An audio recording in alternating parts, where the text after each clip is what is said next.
আজহারের মাহফিল ঘিরে রেল বিভাগের অতিরিক্ত ১৭ কোচ। দাম বাড়ল পেঁয়াজের। শাপলা চত্বরের গণহত্যা, হাসিনা নির্দেশে হেফাজতের ওপর তাণ্ডব চালায় বেনজির। মানিকগঞ্জে বিএনপির দুই গ্রুপের সংঘর্ষ, আহত ৫। শুনছিলেন সংবাদ শিরোনাম, এবারে বিস্তারিত। আজহারের মাহফিল ঘিরে রেল বিভাগের অতিরিক্ত ১৭ কোচ। জনপ্রিয় ইসলামী বক্তা ও আলোচক ডক্টর মিজানুর রহমান আজহারের মাহফিলকে ঘিরে লালমনিরহাটে মুসল্লিদের সুবিধার্থে অতিরিক্ত ১৭টি শাটল কোচ চালু করেছে রেল বিভাগ। শনিবার সকালে বিষয়টি নিশ্চিত করেছেন রেল বিভাগের সহকারী সড়ক পরিবহন কর্মকর্তা ফারুকুল ইসলাম। লালমনিরহাট সহ আশপাশের জেলা জুড়ে তার ভক্ত ও শুভাকাঙ্ক্ষীদের মধ্যে আনন্দ উৎসবের আমেজ বিরাজ করছে। রাত থেকে ময়দানের অবস্থান নিয়েছে ভক্তরা। তাদের নিরাপত্তায় বিপুল সংখ্যক পুলিশ, র্যাব ও গোয়েন্দা সংস্থার কর্মকর্তারা টহল দিচ্ছেন। লালমনিরহাট পৌঁছে জোহরের নামাজ শেষে বয়ান পেশ করার কথা রয়েছে মিজানুর রহমান আজহারীর। মাহফিল বাস্তবায়ন কমিটির অন্যতম সদস্য মোহাম্মদ রেনায়েল আলম রেল বিভাগের অতিরিক্ত এ ট্রেনের নতুন কোচ সুবিধা চালু বিষয়টি নিশ্চিত করেছে। এছাড়া রংপুর বিভাগের ৮ জেলা থেকে শত শত বাস লালমনিরহাট আসার খবর জানা গেছে। লালমনিরহাট জেলা মোটর মালিক সমিতির বিজ্ঞপ্তির মাধ্যমে জানা গেছে, শনিবার জেলায় আজহারীর মাহফিলকে কেন্দ্র করে যে কোনো অনাকাঙ্ক্ষিত দুর্ঘটনা এড়াতে ট্রাক চলাচল সম্পূর্ণ বন্ধ রাখা হয়েছে। মাহফিলকে ঘিরে শুক্রবার রাতেই মাহফিলের মূল মাঠে কম্বল, চাদর নিয়ে অবস্থান নেন মুসল্লি ও ভক্তরা। দূর দূরান্ত থেকে আসা লোকজন চাদর, কম্বল নিয়ে রাতে কনকনে শীতের মাঠেই রাত্রি যাপন করেছেন। গত রাতেই প্রায় ২ লাখ মানুষের সমাগম হয়েছে মাহফিল ময়দানে। আর সকাল থেকে মানুষের এই চাপ আরো বাড়তে শুরু করেছে। এই মাহফিলে কমপক্ষে ১০ থেকে ১২ লাখ মানুষের সমাগম হতে পারে বলে ধারণা করছে আয়োজক কমিটি।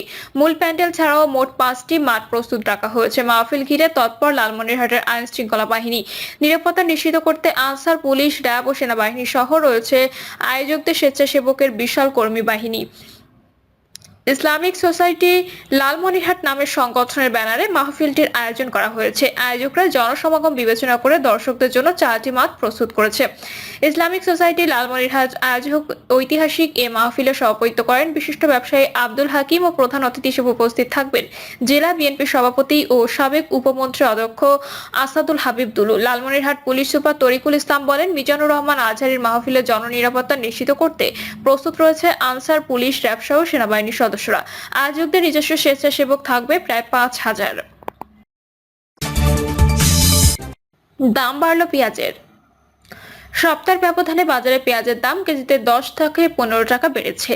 চট্টগ্রামের চাকতাই খাতুনগঞ্জে পেঁয়াজের সরবরাহ স্বাভাবিক রয়েছে, কিন্তু সিন্ডিকেটের কারণে শুল্ক কর প্রত্যাহার করা হলেও দাম কমছে না।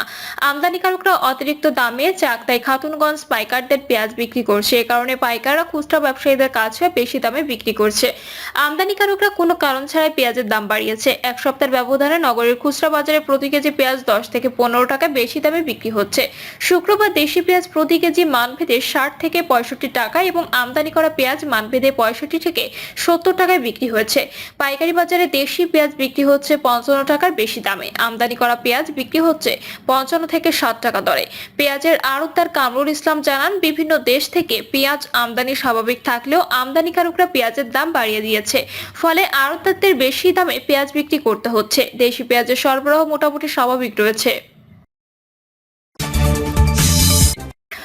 শাপলা চত্বরের গণহত্যা, হাসিনা নির্দেশে হেফাজতের উপর তাণ্ডব চালায় বেনজির। বৈষম্য বিরোধী ছাত্র জনতার আন্দোলনের দেশে থেকে পালিয়ে যাওয়া প্রধানমন্ত্রী শেখ হাসিনার নির্দেশে মতিঝিলের শাপলা চত্বরে হেফাজতে ইসলামের সমাবেশে গণহত্যার পরিকল্পনা বাস্তবায়ন করেন তৎকালীন DMP commissioner Benazir Ahmed. Operation flush out নাম দিয়ে চালানো গভীর রাতের এই ভয়াবহ ক্র্যাকডাউনে মতিঝিল শাপলা চত্বর এলাকা বিভীষিকাময় হয়ে ওঠে।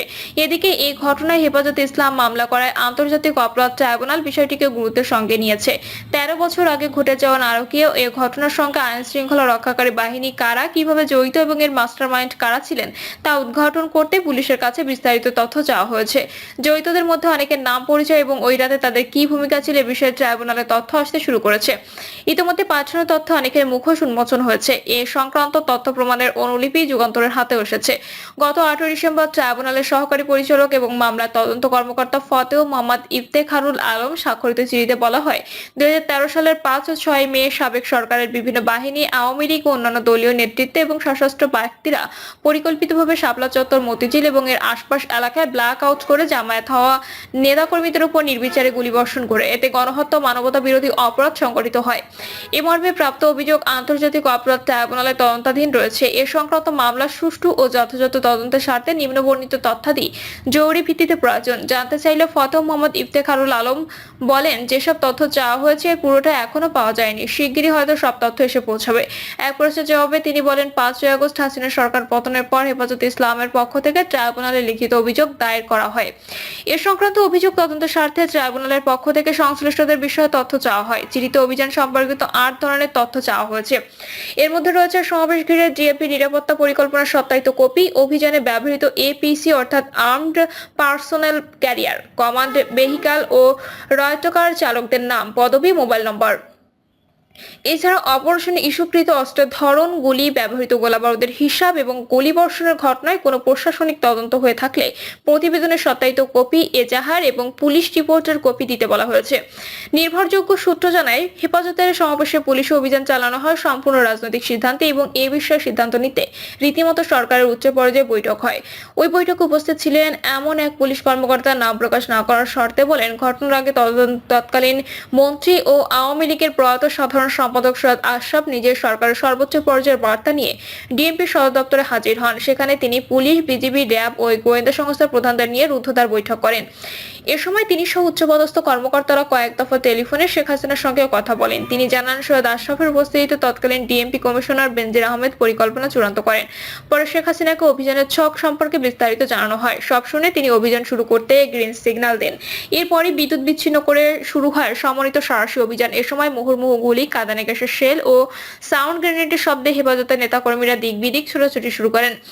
এতে 20 মিনিটেরও কম সময়ে মাঠ পুরোপুরি দখলে নেয় আইনশৃঙ্খলা বাহিনী। ঘটনার পর গণমাধ্যমকে হেফাজতে ইসলামের পক্ষ থেকে বলা হয়, অভিযানে সরকারি বাহিনী নজিরবিহীন ক্ষমতা প্রয়োগ করে। এতে 5,500-এর বেশি পুলিশ, র্যাব এবং প্রায় 18 প্লাটুন বিজিবি সদস্য অংশ নেয়। এ সময় চাইনিজ রাইফেল ও শটগান ছাড়াও বিজিবি সদস্যরা এসএমজির মতো ভারী অস্ত্র ব্যবহার করে। এতে বহু হতাহতের ঘটনা ঘটে। তবে ব্যাপক প্রাণহানির অভিযোগ তৎকালীন আওয়ামী লীগ সরকার বরাবরই অস্বীকার করে এসেছে। সংশ্লিষ্টরা জানান, হেফাজতে ইসলাম দমন অভিযানে অংশ নেওয়া কর্মকর্তারা বিভিন্নভাবে পুরস্কৃত হন। পরের বছর পুলিশ সপ্তাহের অনুষ্ঠানে অন্তত 20 জন কর্মকর্তাকে পুলিশের সর্বোচ্চ পুরস্কার বিপিএম দেওয়া হয়।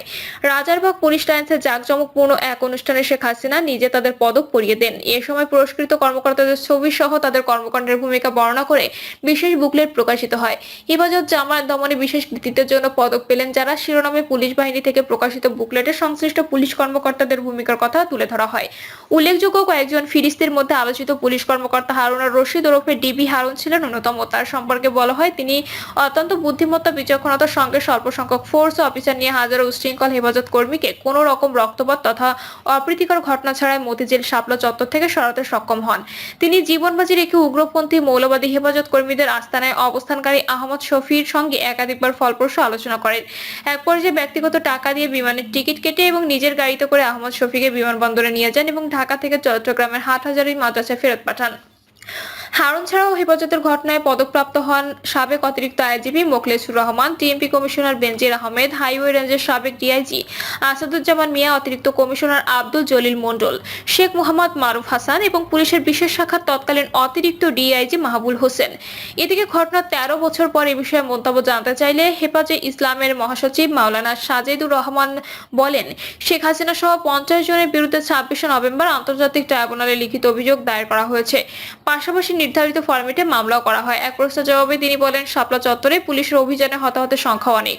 রাতেই অনেকের লাশ গুম করে ফেলা হয়। সুনির্দিষ্টভাবে তাদের নাম, ঠিকানা সহ তালিকা প্রকাশের জন্য সংগঠনের পক্ষ থেকে ইতিমধ্যে একটি সাব কমিটি গঠন করা হয়েছে। তারা তালিকা প্রণয়নের কাজ করছে। মানিকগঞ্জে বিএনপি 2 গ্রুপের সংঘর্ষ, আহত 5। মানিকগঞ্জের সদর উপজেলার মাটি ব্যবসা ও মেলার আধিপত্য বিস্তারকে কেন্দ্র করে ইউনিয়ন বিএনপি 2 গ্রুপের মধ্যে সংঘর্ষের ঘটনা ঘটেছে। এ ঘটনায় ইউনিয়ন বিএনপির 5 জন কর্মী আহত হয়েছে। গুরুতর আহত অবস্থায় 3 জনকে মানিকগঞ্জ 250 শয্যা বিশিষ্ট জেনারেল হাসপাতালে ভর্তি করা হয়েছে। ভুক্তভোগী ও স্থানীয়দের সূত্রে জানা গেছে, সদর উপজেলার আটিগ্রাম ইউনিয়নের কৃষি জমি থেকে মাটি কাটার প্রতিবাদ করে আসছিলেন ভুক্তভোগী ইউপি বিএনপি একটি পক্ষ। অন্যদিকে গত 5ই আগস্টে ছাত্র জনতার গণঅভ্যুত্থানে স্বৈরাচার পতিত আওয়ামী লীগ সরকার পতনের পর আটিগ্রাম ইউপি চেয়ারম্যান নূরে আলম সরকার ইউনিয়ন বিএনপির আরেকটি পক্ষকে ম্যানেজ করে এলাকায় মাটির ব্যবসা সহ পরিষদের কার্যক্রম চালিয়ে যাচ্ছে বলে অভিযোগ করেন ভুক্তভোগীরা। ঘটনার নিন্দা জানিয়ে আটিগ্রাম ইউনিয়ন বিএনপি সভাপতি সানোয়ার হোসেন দাওয়ান বলেন, আওয়ামী লীগের অনুপ্রবেশকারী কিছু লোকদের নিয়ে বিএনপির গুটি কয়েক নেতা এই হামলা ঘটিয়েছে। আটিগ্রাম ইউনিয়নের চেয়ারম্যান নূরে আলম সরকার তার ভাটায় অবৈধ মাটি আনা নেওয়ার জন্য বিএনপির কিছু নেতাকে অর্থের লোভ দেখিয়ে তার সঙ্গে রেখে চক্রান্ত করে যাচ্ছে। আমরা এই হামলার তীব্র নিন্দা ও দোষীদের দৃষ্টান্ত শাস্তি দাবি করি। প্রিয় দর্শক, এই ছিল এখনকার সর্বশেষ সংবাদ। আপডেট সব সংবাদ পেতে চ্যানেলটি সাবস্ক্রাইব করে বেল আইকনটি ক্লিক করে রাখুন।